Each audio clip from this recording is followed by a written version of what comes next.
बिस्मिल्लाहिर्रहमानिर्रहीम। अस्सलाम वालेकुम ऑल व्यूअर्स। उम्मीद है आप लोग खैरियत से होंगे। आज जो मैं व्लॉग एक और इम्पोर्टेंट टॉपिक पे करने जा रहा हूँ और वो है हमारी इन्वायरमेंट। और वो है जो मौजूदा पाकिस्तान में बारिशें और सैलाब की तबाहकारियाँ। बहुत से लोगों ने इसको ये कह के तशबीह दी कि ये अल्लाह का अज़ाब है और ये पाकिस्तान पर और तमाम जो शहरी हैं उन पर एक तरह के अज़ाब आया है। इसके बारे में मैं कुछ गुफ्तगू करना चाहूँगा और फिर इन्वायरमेंट के हवाले से आप लोगों को बताना चाहूँगा। सबसे पहले कुछ हम तारीख़ का भी मुताला करेंगे और कुरान के हवाला देंगे और अहदीस मुबारका का कि अल्लाह ताला का अज़ाब का सिलसिला क्या है और ये कैसे आता है और कब आया है। अल्लाह ताला की एक सुन्नत रही है, सुन्नत अल्लाह ताला का सुबहान ताला का एक तरीक़ाकार रहा है कि पहली उम्मतों पर जब भी पहली उम्मतों में कोई बुराई होती थी, एक ख़ास बुराई होती थी, तो उस बुराई को ख़त्म करने के लिए अनबिया कराम, नबी और रसूल आकर तनबीह करते थे, उस कौम को बताते थे कि ये बुराई है, इस बुराई से बाज आ जाओ। एक ख़ास मुद्दत के लिए जब कौम या वो ख़ास लोग जब उस बात को फॉलो नहीं करते थे तो अल्लाह ताला का अज़ाब आ जाया करता था। ये एक अल्लाह ताला की सुन्नत, एक तरीक़ाकार था और वो ऐसा शदीद अज़ाब होता था कि इसमें कोई बचता नहीं था। तो आप जहन में ये बिठा लें कि अल्लाह का अज़ाब का मतलब है कि कोई बचेगा नहीं। अब मैं आपको मिसाल देने जा रहा हूँ कि हज़रत नूह अलैहिस्सलाम से हम शुरू करेंगे। हज़रत नूह अलैहिस्सलाम की कौम पर जो अज़ाब आया तो 7 दिन तक या इससे ज़्यादा आसमान और ज़मीन से पानी आना शुरू हो गया और मुस्तकिल पानी आता रहा। और उस पर आपने देखा कि जो चंद लोग और चंद जानवर जिसको नूह अलैहिस्सलाम ने कश्ती में सब बैठ गए थे, तो वो लोग जो है अल्लाह ताला ने उनको बचा लिया और बाकी पूरी कौम अज़ाब में तबाह हो गई। इसी तरह नूह अलैहिस्सलाम के बाद अगर हम बताएं तो कौम आद, कौम समूद, शुएब अलैहिस्सलाम की कौम जो नाप तोल में कमी करती थी, कौम लूत, ऐसी बहुत सारी मिसालें हैं कि जो ख़ास बुराइयाँ होती थी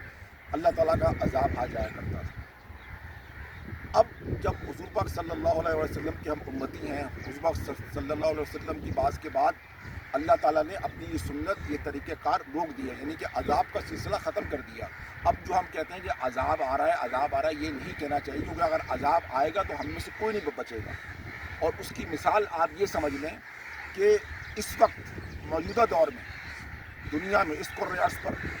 हर वो बुराई हो रही है, चाहे वो इस्लामिक ममालिक हो, चाहे वो नॉन मुस्लिम ममालिक हो, एथियस्ट हो, कम्युनिस्ट हो, हर वो बुराई हो रही है जिस पर अल्लाह ताला का अज़ाब आ जाया करता था। यानी कि शिर्क भी हो रहा है, कौम लूत का अमल भी हो रहा है, बुराई भी हो रही है, नाप तोल में कमी भी हो रही है,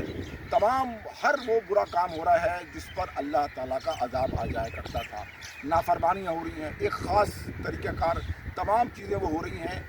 वो बुराइयाँ हो रही हैं, वो गुनाह हो रहे हैं, वो नाफरमानियाँ हो रही हैं जिस पर अल्लाह का अज़ाब आ जाया करता था। तो अगर ऐसा हम ये कहें कि ये अल्लाह का अज़ाब है तो हम में से कोई ना बचे, यानी कि अगर अज़ाब आ जाए तो फिर हम में से कोई ना बचे, सबको अपनी ले लपेट। तो ये बात हमेशा आप ध्यान में बिठा लें कि हम खुशकिस्मती से अल्लाह का शुक्र अदा करें कि हम उस वक्त सल्लल्लाहु अलैहि वसल्लम की उम्मती हैं और अल्लाह ताला ने ये अज़ाब वाला सिलसिला रोक दिया है। वरना इस वक्त जिन गुनाहों में हम लिपटे हुए हैं और पूरी दुनिया में हर वो गुनाह और हर वो नाफरमानियाँ हो रही हैं जिस पर अल्लाह ताला अज़ाब ले आया करते थे और बड़ा शदीद अज़ाब होता था, तो वो अब तक आ चुका होता और हम में से कोई ना बचता। तो ये एक ज़हन में बिठा लें कि ये अज़ाब कहना जो बाज़ उलमा कराम इसको छोटे अज़ाब से तशबीह देते हैं, भाई बड़ा अज़ाब नहीं, छोटे अज़ाब है। बहरहाल इस पर कुरान और सुन्नत ये हमें सबक देती है कि अल्लाह ताला खुद फरमाते हैं कि हम किसी इंसान को, हम इंसानी को हम किसी को नुकसान नहीं पहुंचाते, ये ना किसी को हम तकलीफ़ देते हैं, हत्ता कि वो इंसान खुद अपने नुकसान का ज़िम्मेदार बनता है, अपने आप को खुद तकलीफ़ पहुंचाता है। हम किसी को तकलीफ़ में नहीं डालते। ये मैंने आपको कुरान हदीस का मुताला करके आपको ये बताया। अब मैं आना चाहूँगा कि जो हमारा इन्वायरमेंट है, अब आप देखें कि आप माशाल्लाह इस वक्त मौसम बहुत अच्छा हो रहा है और एक اوورآل دیکھا جائے کراچی سے لے کر پشاور تک جو ہے بارشوں کا سلسلہ جاری ہے، اور سیلاب پنجاب جسے کہتے ہیں 5 دریاؤں کی سرزمین، پانچوں دریا جو ہیں وہ اس وقت بہت ہی زیادہ اوور فلو کر رہے ہیں، جسے کہتے ہیں کہ بہت زیادہ طغیانی آئے گی پورے پنجاب میں، اور اس سے بہت زیادہ نقصان ہوئے۔ اب آپ ذرا اس انوائرمنٹ کو ذرا سمجھ لیں کہ یہ کیوں ہو رہا ہے، اس میں ہماری اپنی کوتاہیاں ہیں، یعنی کہ ہیومن ایرر کہتے ہیں اس کو۔ آپ یہ دیکھ لیں کہ یہ اب سلسلہ ہر سال بڑھتا جائے گا، یہ کم نہیں ہوگا۔ ہمیں اس کا سدباب کرنا ہے کہ کیا کرنا ہے، ہمیں اپنے ڈیمس بنانے ہیں، ہمیں اس پانی کو ریزرو کرنا ہے۔ کتنا ٹنس آف گیلنس پانی جو ہے وہ عربین سی میں چلا جاتا ہے، اس کو ہم پانی کو ریزرو نہیں کر پاتے، یہ اب بڑھتا جائے گا۔ سیلاب کا سلسلہ کم نہیں ہوگا، اس لیے نہیں کم ہوگا کہ ہم نے اپنے آپ کو، ہم نے اپنے انوائرمنٹ کو خود نقصان پہنچایا ہے۔ ہم نے اوزون لیئر ہم نے ڈسٹرب کر دی، اوزون لیئر ڈسٹرب ہو گئی، ہمارا ہر سال زمین کا ٹیمپریچر بڑھ رہا ہے، گلیشیئر پگھل رہے ہیں، اسی حساب سے بارشیں بھی ہو رہی ہیں، اور دریاؤں کا سیلاب اسی طرح ہر سال آتا جائے گا، اور مزید ہر سال اس میں اضافہ ہوگا۔ اسی طرح جب یہ اوورآل جو ہمارا انوائرمنٹل چینج ہے، یہ کلائمیٹ چینج ہے، اس میں فلڈنگ، ارتھ کویک، اس کے علاوہ جو بالکل غیر جسے کہتے ہیں توقع کے مطابق موسم کا ہو جانا، یہ تمام چیزیں ہوں گی، اور آندھی طوفان کے علاوہ ایسی جو ہے موسم ہوں گے جس کو ہم تصور نہیں کر سکتے۔ تو لہٰذا یہ ہمارا اپنا کیا ہوا ہے، ہم نے اپنے فارسٹ پروڈیوسر کو خود نقصان پہنچایا، ہم نے خود جو ہے ایسی جگہوں پر ہاؤسنگ اسکیم بنا دی جہاں پر پانی کا گزر تھا، جہاں پر دریاؤں کا گزر تھا، ہم نے اپنے فارسٹ پریزرو کو نقصان پہنچایا، ہم نے کنکریٹ ہر جگہ کھڑے کر دیے پورے شہروں میں، جہاں پر جو ہے اس کی وجہ سے ہماری ساری اوزون لیئر ڈسٹرب ہوئی۔ ظاہر بات ہے جب فارسٹ نہیں ہوں گے، جب آپ کی پولوشن زیادہ ہوگی، آپ کے فضلہ فیکٹری اور یہ گاڑیوں کا جو ایمیشن ہوگا، یہ آپ کی اوزون لیئر کو نقصان پہنچائے گا، تو آپ کی انوائرمنٹ کہاں تک جائے گی؟ ہر سال موسم خراب ہوتا جائے گا، آپ کا انوائرمنٹ خراب ہو رہا ہے،